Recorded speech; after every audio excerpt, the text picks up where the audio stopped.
es en verdad, no debemos arrepentirnos de lo que hicimos. Quienes participamos en los movimientos insurreccionales del 60, para mí fue la época más feliz, Juan Carlos, de mi existencia. Yo no me arrepiento en absoluto. Yo no quisiera que algún día alguien en cualquier esquina de Caracas me grite: baja la cerviz, ama lo que has odiado y odia lo que has amado. Yo creo que eso no estará en mi inventario de pequeñas cosas que todavía me faltan por hacer. Esa no será una de ellas. Bueno, un tema que lo inventó solamente está en la invención de del doctor Luis Bonilla. Luis Bonilla, como dice Hugo, el presidente Chávez, es un inventador.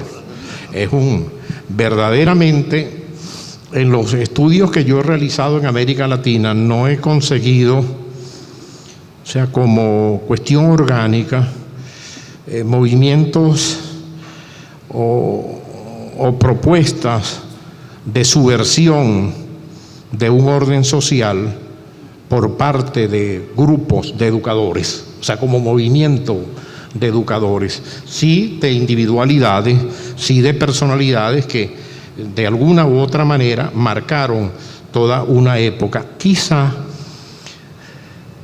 estudiando para la conversación con ustedes de hoy, la constitución de finales del siglo XIX del gremio de institutores, el liceo pedagógico, o a principios del XX, la Sociedad Venezolana de Maestros de Instrucción Pública, o los congresos de pedagogía, el primero en Venezuela, que lo hicimos estando en la Escuela de Educación, y luego los congresos que se convocaron en La Habana, pudieran ser una aproximación a intentar crear un movimiento más o menos coherente de educadores, ¿no? Pero no en honor a la verdad, eso no está, Juan Carlos, muy claro.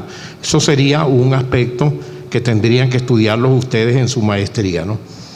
Porque en verdad la historia de nosotros, los latinoamericanos, es una suma de esfuerzos desmesurados, de dramas muchas veces condenados al olvido.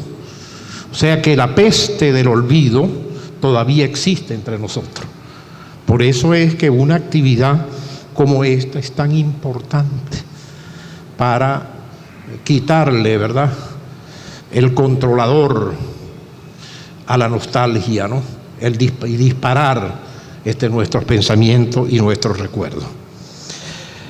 Claro, para ello hay un principio elemental de todos los que se van a incursionar en el mundo de la investigación.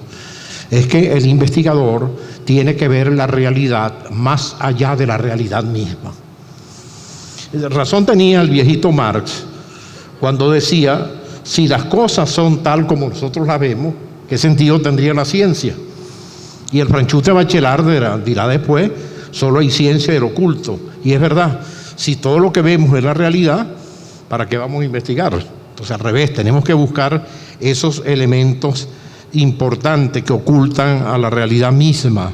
Ahora, para eso es importante tener una mente abierta, sensible y una conciencia profundamente libre y dinámica.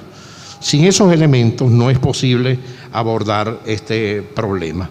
Entonces, primera conclusión, para ustedes que van a realizar esta maestría y luego un doctorado, Rosita, me imagino que ya lo estarás inventando por ahí, vencer la peste del olvido, ver la realidad más allá de la realidad misma y tener una mente abierta y sensible y una conciencia libre y dinámica son componentes fundamentales para abordar un problema de investigación, o sea, de creación en el campo de la educación comparada, en este caso, en el caso de ustedes.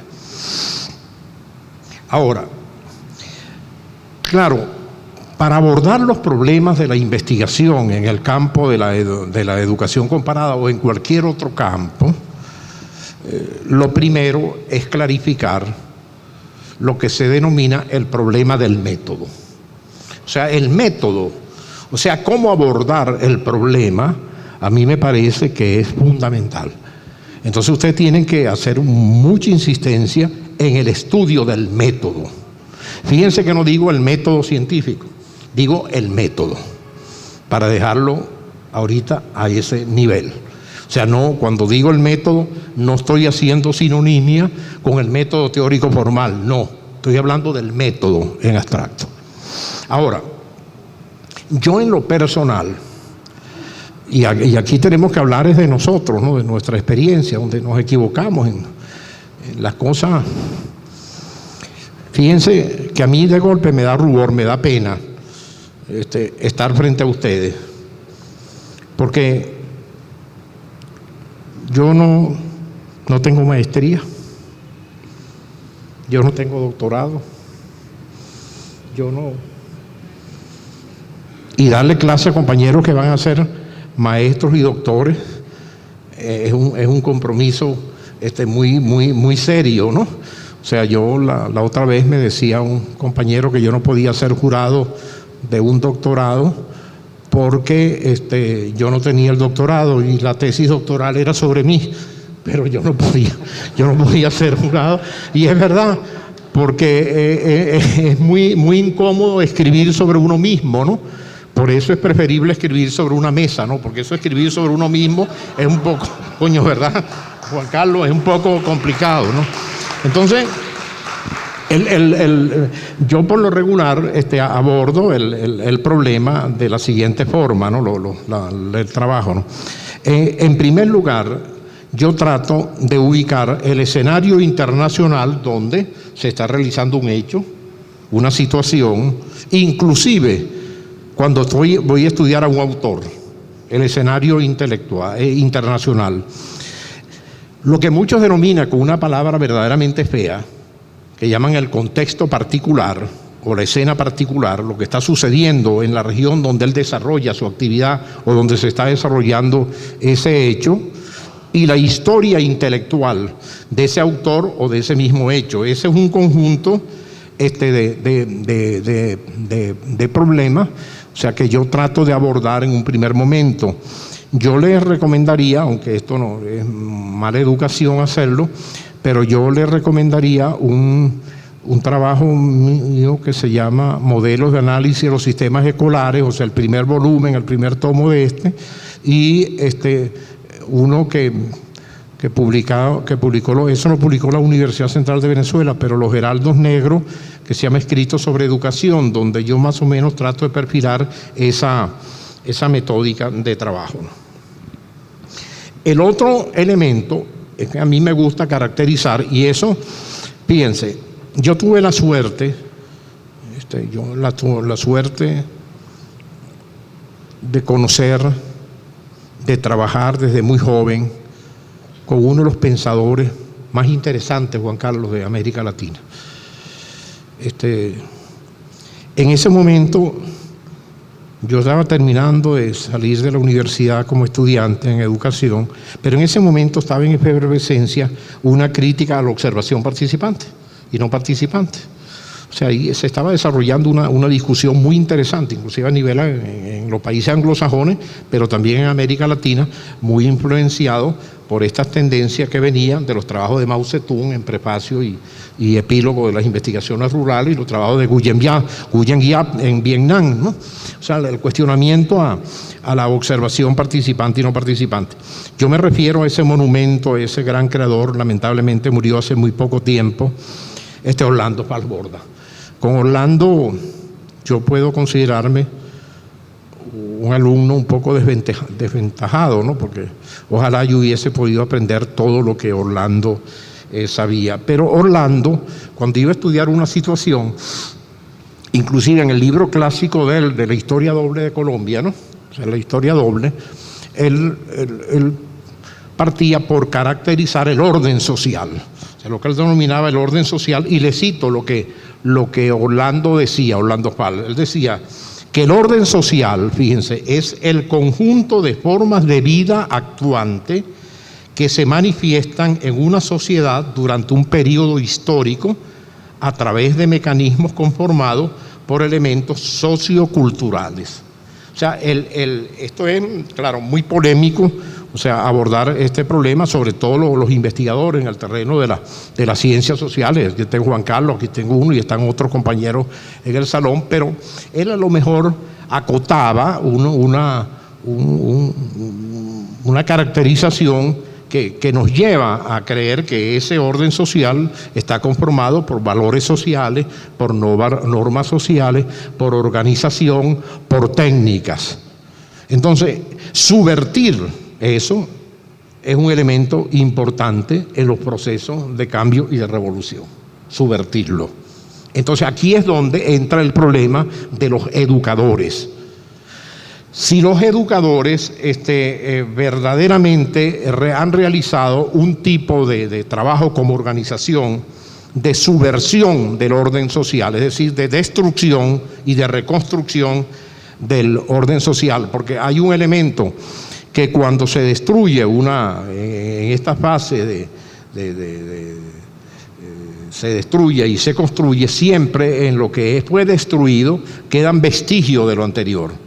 O sea, es un poco la concepción esta de Gramsci, o sea, que manejan tanto Juan Carlos como el presidente Chávez. Coño, enseñaste mucho a Hugo Chávez sobre Gramsci, vaina esa. Tú y Giordani lo tienen envenenado con la vaina de Gramsci, ¿no? Una sociedad que está muriendo y otra sociedad que está naciendo, entonces hay una transición, pero en esa sociedad que está muriendo quedan vestigios de la sociedad anterior. De allí que aquella concepción mecanicista, de aquel marxismo mecanicista que tanto daño, o sea, hizo, o sea, en el sentido de ver el desarrollo de la sociedad como un elemento lineal, que si el esclavismo, que si el feudalismo, que si el capitalismo, que si el socialismo, etc., no van quedando vestigios de la sociedad anterior. Es por eso que hoy en día, cuando ustedes observan la situación nacional, entonces dicen, pero ¿cómo es posible que Petra Chacón esté con Capriles Radowski? Si Petra Chacón vive en el barrio 7 de septiembre, hay un conjunto de elementos todavía en el sustrato. O sea que eso hay que analizarlo con una gran profundidad. Es un poco aquello que tú mencionaste que causó cierta polémica. O sea, ese es un elemento que hay que estudiarlo y analizarlo. Entonces, porque verdaderamente ustedes en el orden social observan contrapunteo inorgánico, inconsistencia de criterio, tendencia homogénica, etcétera, etcétera. Pero eso que observando la sociedad que había quedado después de la guerra de independencia, aquel hombre que había colocado en la puerta de su casa se venden velas para iluminar conciencia, aquel hombre llamado Simón Rodríguez llegó a gritar: o inventamos o erramos. O sea, tiene que ver con ese elemento. Y aquí es donde vamos a entrar verdaderamente en... ¿Ya se me acabó el tiempo? No, todavía. Me falta... No, 2 horas no. Aquí 2 horas mías no lo resiste nadie. No, y la mía. Ahora, porque en verdad que la destrucción del orden social, lo que nosotros hemos visto en el caso de América Latina, se ha hecho producto de movimientos armados, fundamentalmente de movimientos armados. Ese fue el tema. Nosotros nos fuimos a la guerra, Juan Carlos, nosotros nos fuimos a la guerra consciente que solo por la vía de las armas podíamos instaurar un régimen socialista. Ese fue nuestro ideal. O sea, así como en el siglo XIX, hombres de a pie o a caballo, ¿no?, se iban detrás de una bandera, o sea, así parte de una juventud en Venezuela, en la década del 60, nos fuimos buscando la creación de un ideal, pero eran grupos armados. Había la discusión si la revolución se podía hacer mediante acciones de masa, o mediante lo que nosotros considerábamos que era fundamental, que era la lucha armada, influenciado por la Revolución Cubana, que había acabado de triunfar. O sea, que estaba ese elemento ahí de la Revolución Cubana que nos va a asignar a nosotros, nos va a crear, pues, prácticamente un pensamiento que desde el punto de vista táctico, o sea, tenía que ver con la lucha armada. Pero también se produce subversión, se produce revolución con la participación de las masas mediante vías democráticas, ¿no? Que parece ser que es lo que se está viendo en este tiempo.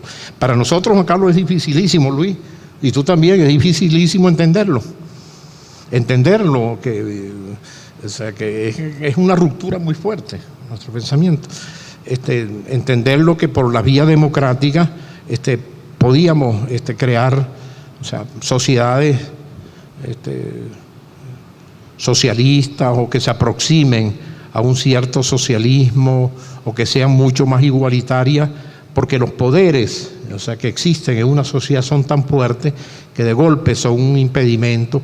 Fíjense las leyes habilitantes, o sea, aquella ley habilitante que produjo la ley de hidrocarburos, la ley de pesca, cómo desató inmediatamente un golpe de Estado, que yo creo que se hubiese dado ese golpe de Estado y esa rebelión sin necesidad de las leyes habilitantes, eso estaba cantado, ¿no? Porque era la resistencia Pero fíjense que esos cambios en el orden social, o sea, en las normas, en los valores, por lo regular lo impulsaban los movimientos sociales clásicos, es decir, el movimiento obrero, el movimiento campesino, luego el movimiento estudiantil. Pero cuando ustedes hacen un análisis de esos movimientos, ahí no observamos el movimiento de los educadores. Los educadores no aparecen como movimiento en ese momento. Ahora, en el caso venezolano, me estoy refiriendo yo, en el caso venezolano, solamente yo, de mi responsabilidad, no he detectado movimientos de educadores que pudieran ser equiparados a los movimientos sociales clásicos, antes movimiento obrero, campesino, estudiantil, o de los movimientos de ahora que surgen, que tiene que ver con los ecologistas, que tiene que ver con las mujeres, que tiene que ver con la cuestión indígena, aunque es más bien con los afrodescendientes, con la diversidad, etcétera, etcétera, etcétera. O sea, no los he localizado. Ahora, lo que sí... Sí, a eso voy. Entonces, lo que sí se ha observado son los famosos movimientos de base magisteriales, cuyo punto importante y significativo fue el movimiento de educadores de base del nordeste brasileño, antes inclusive de la producción de Paulo Freire, que lo retomó ahí. Pero vamos a ir por donde vamos nosotros. Fíjense,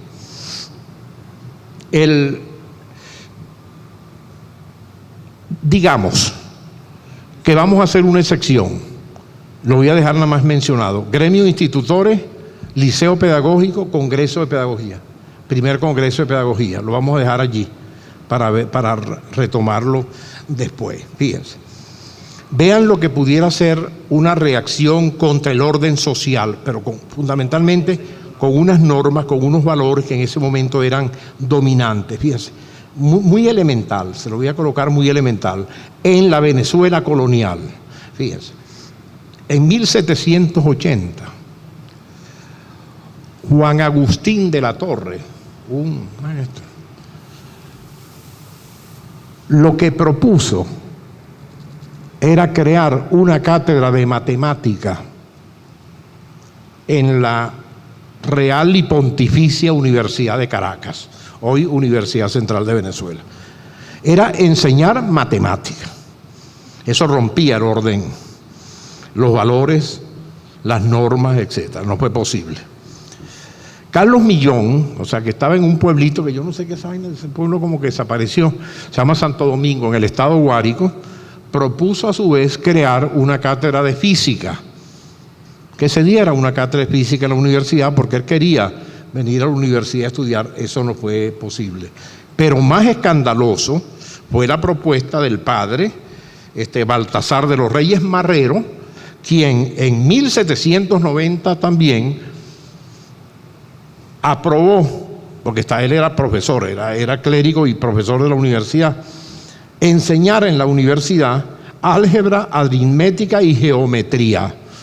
Eso produjo su expulsión definitiva de la universidad. Fíjense, pero estamos hablando en 1790, a 20 años de prácticamente la declaración de la independencia. Bueno. Y, por supuesto, aparece en ese momento el pensador por excelencia nuestro. Un previo, disculpe, maestro. Acabamos de ganar oro en los Juegos Olímpicos. Disculpe. ¿Qué coño no? Vamos a seguir conferencia. ¿Para qué vamos a seguir conferencia? Vámonos para allá abajo, para un bar a caernos a palo. Allá abajo para celebrar esta vaina. Vamos a suspender la conferencia. Yo soy astemio, pero propongo que se suspenda para allá celebrar esta. No, ya está bien este. No, y esa es la primera, porque vamos a ganar como 17. Esa es la primera. Fíjense. En ese periodo aparece el pensador por excelencia nuestro que va a cuestionar el orden social, que es Simón Narciso Carreño Rodríguez, conocido como Simón Rodríguez, y que luego, cuando después de la conspiración, cuando se va a Jamaica huyendo la persecución y llega a Jamaica, y por cierto que aquí hay una invención del carajo, Juan Carlos y Rubén. O sea, aquí los biógrafos, no sé, derivaron que Simón Rodríguez, cuando llega a Jamaica, se cambia el nombre por Samuel Robinson, porque él quería, enseñar castellano en Jamaica. Imagínense un señor de apellido Robinson enseñando castellano. Era más fácil un Rodríguez enseñando castellano. No, Rodríguez se cambió el nombre porque lo andaban persiguiendo para partir el orto. O sea, que lo andaban buscando sencillamente por los elementos conspirativos. Entonces, desde aquellas reflexiones sobre la escuela primaria en adelante, Rodríguez elaborará un pensamiento extraordinario que ustedes tienen que estudiarlo y que va a cuestionar todo el orden social. Y fíjense que fue tan importante.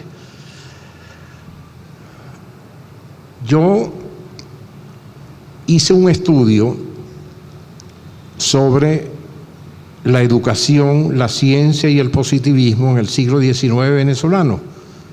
Un mamotreto que lo publicó la Academia de la Historia, esta vainota grandota que está acá, este librote que no se lo recomiendo a nadie, ¿verdad? Un librote estudiando ese tema, y me paseé por todo el debate que sobre materia de educación, el siglo XIX hasta finales del siglo XIX.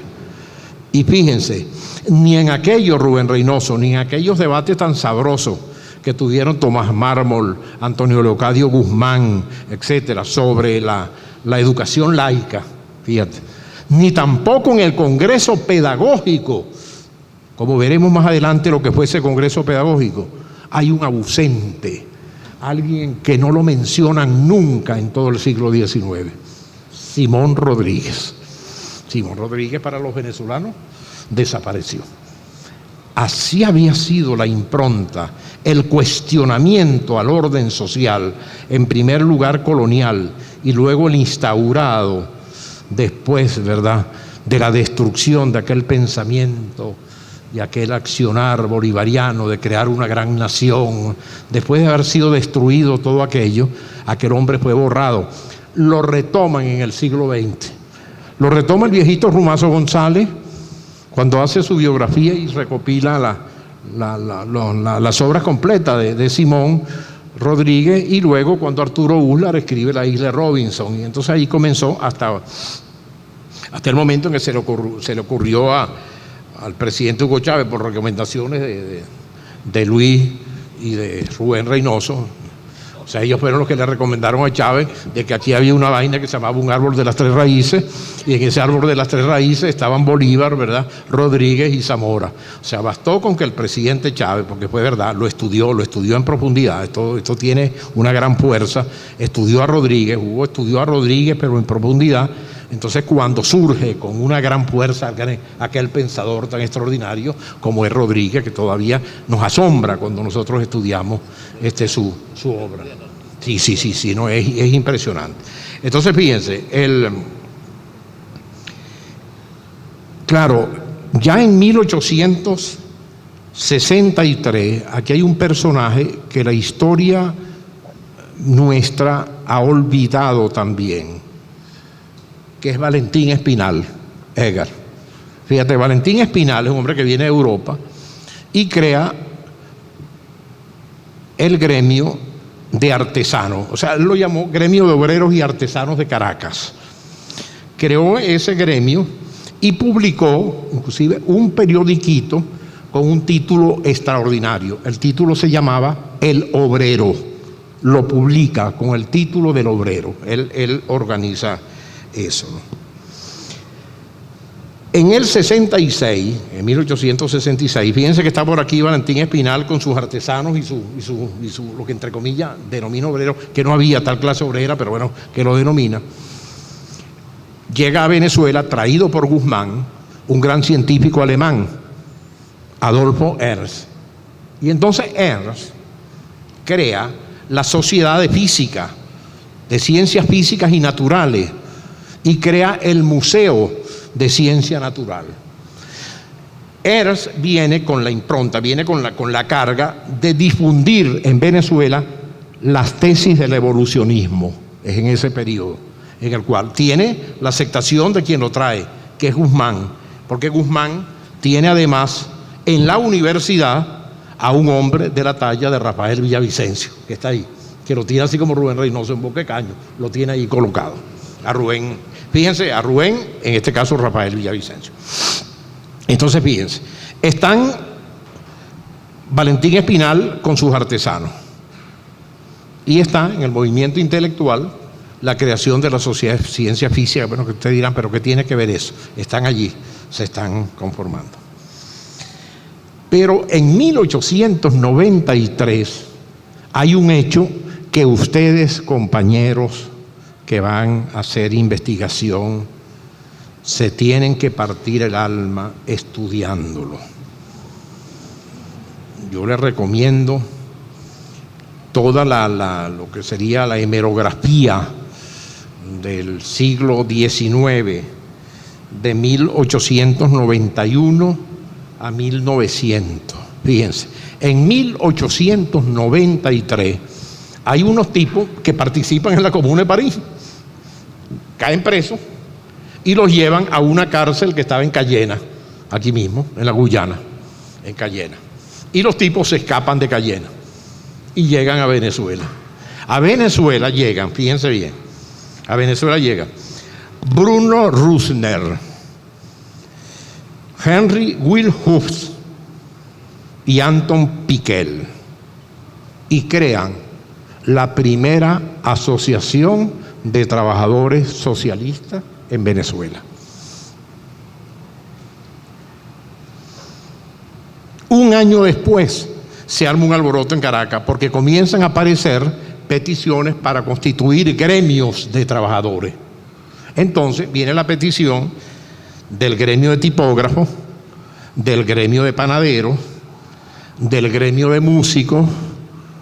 Dejé de penúltimo a uno muy importante, el gremio de sastres, porque entre el gremio de sastres, el gran impulsor es un gran poeta neomodernista nuestro y un luchador que murió después en la Rotunda, que se llamó Leopoldo Torres Abanderos. Aquí no hay una biografía de Leopoldo Torres Abanderos, Luis. Increíble que en este país no exista una biografía de Leopoldo Torres Abanderos. Leopoldo Torres Abanderos será entonces, conjuntamente con estos alemanes socialistas, el impulsor de los gremios. Y entre los gremios que impulsa es al gremio de los institutores. O sea, son entonces, fíjense bien, lo que llamamos maestros hoy, los institutores, los que crean en ese año de 1894 el gremio de institutores. Napoleón Lander, Prudencio Díez, Tomás Mármol, gremio de institutores. Fíjense. No, eran fundamentalmente, fíjense, eran educadores y periodistas. Eran periodistas también. Inclusive ellos se se reunían en una casa que era la de los periodistas. Fíjense, este fue un folletico que sacamos sobre el primer Congreso Pedagógico en 1895, Historia para Todos, o sea, para las escuelas, que lo habíamos sacado. ¿Vale? Pero verdaderamente esto fue, si yo les digo quiénes estaban aquí, ustedes no me van a creer. El presidente de esta sociedad civil es Elías Pino Iturrieta.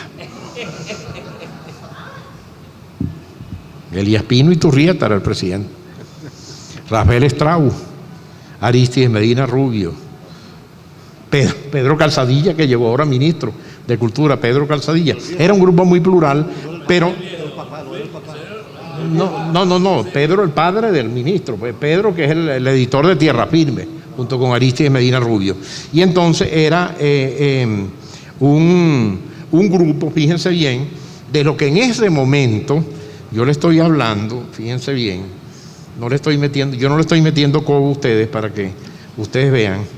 Ya va, no estoy inventando absolutamente nada. Esto fue, aquí está, fíjense, en el año 1991.